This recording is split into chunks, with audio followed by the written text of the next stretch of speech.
నిన్నటిదాకా మిత్రులుగా ఉన్న దేశాలు ఇప్పుడు శత్రువులుగా మారే ప్రమాదం ఏర్పడింది. డొనాల్డ్ ట్రంప్ వ్యవహారంతో అమెరికా కెనడాల మధ్య దూరం పెరుగుతోస్తుంది. టారిఫ్ వార్ కాస్త బెదిరింపులకు దాకపోయింది. తాజాగా ట్రంప్ 5S ఇంటెలిజెన్స్ అలయన్స్ నుంచి కెనడాను బయటకు పంపే ప్రయత్నాలు మొదలుపెట్టారు. దీంతో కెనడా ప్రధాని ట్రూడో కూడా అంతే దూకుడుతో అమెరికాను ఇబ్బంది పెట్టే చర్యలు ప్రారంభించారు. ట్రంప్ను తమ దేశానికి రానివ్వబోమని ఒక కెనడా నాయకుడు హెచ్చరించాడు.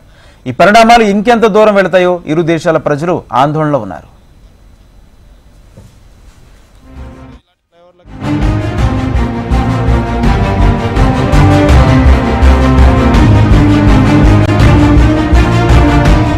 అమెరికా అధ్యక్షుడిగా తిరిగి వచ్చిన డొనాల్డ్ ట్రంప్ తన మొదటి పరిపాలనా కాలాంకాన్ని ఎక్కువ దూకుడు ప్రదర్శిస్తున్నారు. ఆయన వైఖరి కారణంగా ఎప్పటిదాకా అగ్రరాజ్యానికి మిత్రులుగా ఉన్న దేశాలు కూడా ఇబ్బందులు పడుతున్నాయి. అధికారంలోకి వస్తూనే పొరుగు దేశాలు కెనడా, మెక్సికోలపై సుంకాల యుద్ధాన్ని ప్రారంభించారు ట్రంప్. అంతేకాదు ఆ దేశాల సార్వభౌమత్వాన్ని ప్రశ్నించే రీతిలో బెదిరింపులకు పాల్పడ్డారు. కెనడాపై ఇప్పటి వరకు టారిఫ్ వారికే పరిమితమైన అమెరికా విభేదాలను మరింత సంక్లిష్టం చేసుకుంటా మరో కీలక నిర్ణయం తీసుకుంది. అత్యంత కీలకమైన 5S ఇంటెలిజెన్స్ కూటమి నుంచి కెనడాను బయటకు పంపించేందుకు ఏర్పాట్లు చేస్తున్నట్లు వార్తలు వస్తున్నాయి. ఆ దేశంపై మరింత ఒత్తిడి పెంచేందుకోసం ఈ నిర్ణయమని అంటున్నారు. ట్రంప్ సన్నిహిత సలహాదారుల్లో ఒకరైన పీటర్ నవర్రో ఈ మేరకు ప్రతిపాదించగా ఇందుకు ఆయన సానుకూలత వ్యక్తం చేశారని తెలుస్తుంది. కాగా ఈ వార్త మీడియాలో రాగా నాన్ సెన్స్ అంటూ కొట్టుపారేశారు పీటర్. మరోవైపు బ్రిటన్ కూడా తప్పుపడుతున్నారు అమెరికా ఉపాధ్యక్షుడు జేడీ వాన్స్. అణ్వాయుధాలు ఉన్న బ్రిటన్ను పెరిగిపోతున్న అక్రమ వలసలు ప్రమాదకరంగా మారుస్తున్నాయని ఆయన ఆందోళన వ్యక్తం చేశారు. అధ్యక్షుడు ట్రంప్ తన స్వప్నమైన మేక్ అమెరికా గ్రేట్ అగైన్ ను పూర్తి చేసేందుకు మిత్ర దేశాలు కూడా దూరం చేసుకుంటున్నారని విమర్శలు వస్తున్నాయి.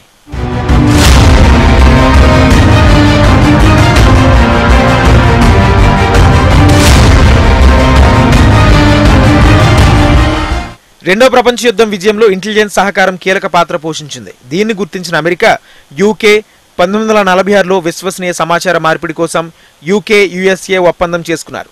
ఆ తర్వాత ఈ కూటమిని విస్తరించారు. అలా 1956 నాటికి కెనడా, ఆస్ట్రేలియా, న్యూజిలాండ్ దేశాలు కూడా ఇందులో చేరాయి. దీన్నే 5S ఇంటెలిజెన్స్ అలయన్స్ గా పిలుస్తారు. ఈ 5 కూడా ఇంగ్లీష్ ప్రధానంగా మాట్లాడే దేశాలే. ఈ కూటమిలోకి సభ్య దేశాలుగా చేరిన నిఘా ఏజెన్సీలు అధికారిక, అనధికారిక ఒప్పందాల ప్రకారం పనిచేస్తాయి. ఈ దేశాలు పరస్పరం సమాచార సేకరణలో సహకరించుకోవడం, కీలక విషయాలు పంచుకోవడం వంటివి దీని విధి. మానవ మీద, భద్రతాపరమైన విశ్వసనీయ సమాచారం, సిగ్నల్, ఇంటెలిజెన్స్, భౌగోళిక, అంతరిక్ష నిఘా సమాచారం, రక్షణ రంగానికి చెందిన నిఘా సమాచారాన్ని పరస్పరం పంచుకుంటాయి. ఇక ఉపగ్రహ చిత్రాల ద్వారా అందిన డేటాను ఇవి పంచుకుంటాయి. భారత్లో ఖలిస్తానీ వివాదం వేళ కెనడా ఈ కూటమిని అడ్డం పెట్టుకుని మీడియాకు అవాస్తవ లీకులు ఇచ్చిన విషయం తెలిసిందే. అమెరికా అధ్యక్షుడు డొనాల్డ్ ట్రంప్ను నేరస్తునిగా అభివర్ణించారు కెనడా ప్రతిపక్ష నేషనల్ డెమోక్రటిక్ పార్టీ నేత, ఖలిస్తానీ సానుభూతిపరుడు జగ్మీత్ సింగ్. ఆయన్ను G7 సదస్సు కోసం కెనడా భూభాగంపై అడుగు పెట్టనీయకుండా బ్యాన్ చేయాలని డిమాండ్ చేశారు. ట్రంప్పై గతంలో నేర నిర్ధారణ జరిగిన అంశం ప్రపంచ దేశాలకు ఆయన బెదిరింపులను ఇందుకు ఓ కారణంగా పేర్కొన్నారు.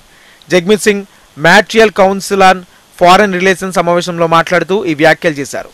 ట్రంప్ను G7 సమావేశాల్లో పాల్గొనకుండా నిషేధం విధించాలని నేను నమ్ముతున్నాను. ఆయన ఇక్కడికి పిలవకూడదు. నేర నిర్ధారణ జరిగిన వ్యక్తిని మన దేశంలోకి ఎందుకు రానివ్వాలి? మన ప్రజాస్వామ్యానికి, సార్వభౌమత్వానికి ముప్పుగా మారి మన ఆర్థిక వ్యవస్థను, మన మిత్రులను, ప్రపంచాన్ని బెదిరించిన వ్యక్తిని ఎందుకు అనుమతించాలి అని వ్యాఖ్యానించారు. ట్రంప్ను ఆపేందుకు G7 వేదికను వాడుకోవాలని కెనడా ప్రభుత్వాన్ని, మిత్ర దేశాలను ఆయన అభ్యర్థించారు. ఆయన ఎదుర్కోవడానికి మెక్సికో, న్యూజిలాండ్, ఆస్ట్రేలియా వంటి భావ సారూప్యత ఉన్న దేశాలతో జట్టు కట్టాలన్నారు. అత్యాధునిక ఆయుధాలతో కెనడా సైన్యాన్ని బలోపేతం చేయడానికి NDP మద్దతు ఇస్తుందన్నారు.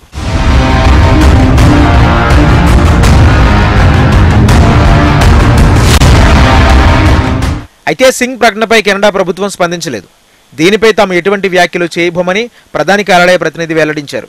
కాగా జగ్మిత్ ప్రతిపాదనతో అంతగా విషయం లేదనేది కెనడా ఇంధన శాఖ మంత్రి జోనథన్ మిలికెన్ అన్నారు. అంతేకాదు ఆలోచించి సలహాలు చెప్పేవారిని కొత్త అడ్వైజర్లుగా నియమించుకోవాలని హితో పలికారు. అంతేకాదు ట్రంప్ చేసిన వ్యాఖ్యల్లో చాలా వరకు తనకు కోపం తెప్పించారన్నారు. అదే సమయంలో కలిసి పనిచేసే మార్గాలను వెతకాలని సూచించారు.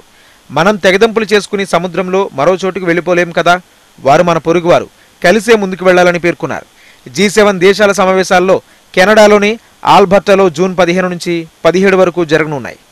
అమెరికాలో 51వ రాష్ట్రంగా చేరాలని అమెరికా అధ్యక్షుడు డొనాల్డ్ ట్రంప్ అన్న మాటలు నిజమవుతాయని ఇటీవల కెనడా ప్రధాని జస్టిన్ ట్రూడో అన్నారు. తమ దేశంపై అధిక సుంకాలు విధించి కెనడాను పూర్తిగా హస్తగతం చేసుకోవడానికి అమెరికా అధ్యక్షుడు ప్రయత్నిస్తున్నట్లు ఆయనతో జరిపిన చర్చల్లో తనకు అర్థమైందని పేర్కొన్నారు. తమ దేశంలోని వనరుల గురించి అమెరికాకు అవగాహన ఉండడం వల్ల వాటిని ఉపయోగించుకుని ప్రయోజనం పొందాలని ట్రంప్ భావిస్తున్నారని ట్రూడో అన్నారు. కొందరు వ్యాపారవేత్తలతో జరిగిన క్లోజ్ డోర్ సెషన్లో ట్రూడో అన్న మాటలు లీక్ కావడంతో ఆయన ఇరకాటంలో పడ్డారు. అమెరికా అధ్యక్షుడు కోరుకునేది కెనడాపై సుంకాలు విధించడం మాత్రమే కాదని